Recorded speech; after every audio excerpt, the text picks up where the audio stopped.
காலை சூரியன் மெதுவாக தோட்டத்தின் மீது விழுந்தது. பனித்துளிகள் இலைகளின் மீது அமைதியாக மின்னின. வண்ணா ஒரு இளஞ்சிவப்பு மலரின் மீது அமைதியாக அமர்ந்திருந்தது. தோட்டத்தின் எல்லையை தாண்டி வானத்தை வண்ணா பார்த்தது. தொலைவில் பறக்கும் பறவைகள் அதை அமைதியாக கவர்ந்தன. அதன் மனதில் மெதுவாக ஒரு புதிய ஆசை உருவானது. ஒரு பெரிய பட்டாம்பூச்சி வானத்தில் உயரமாக பறந்தது. அது எவ்வளவு அழகாக இருக்கிறது. அதை வண்ணா நீண்ட நேரம் பார்த்து கொண்டிருந்தது. அடுத்த நாள் காலை வண்ணா உயரமாக பறக்க முயன்றது. காற்று அதை மெதுவாக பின்னால் தள்ளியது. ஆனால் அது மீண்டும் சிறகுகளை விரித்தது. மதியத்திற்கு பிறகு சிறிய மழை பெய்தது. இலைகள் மீண்டும் பசுமையாக மின்னின. வண்ணா ஒரு ஜன்னல் அருகே அமைதியாக ஓய்வெடுத்தது. மாலை நேரத்தில் வானம் ஆரஞ்சு நிறத்தில் மாறியது. வண்ணா மெதுவாக மரங்களின் மேல் பறந்தது.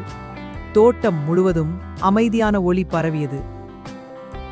வண்ணா ஒரு உயரமான மரக்கிளையில் அமர்ந்தது. அங்கிருந்து முழு கிராமமும் அமைதியாக தெரிந்தது. காற்று அதன் சிறகுகளை மெதுவாக வருடியது. வண்ணாவின் கண்களில் அமைதியான மகிழ்ச்சி மின்னியது. அது பார்த்த உலகம் மிகவும் அழகாக இருந்தது. சிறிய கனவுகளும் மெதுவாக நனவாகலாம் என்று அது உணர்ந்தது. அடுத்த நாட்களில் வண்ணா தனியாக பறக்கவில்லை. சிறிய பூச்சிகள் அதை தொடர்ந்து வந்தன.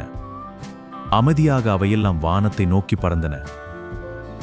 சூரியன் மெதுவாக மறைந்து கொண்டிருந்தான். தோட்டம் முழுவதும் மென்மையான அமைதி பரவியது. வண்ணா தனது சிறிய உலகத்தை அன்பாக பார்த்து கொண்டிருந்தது.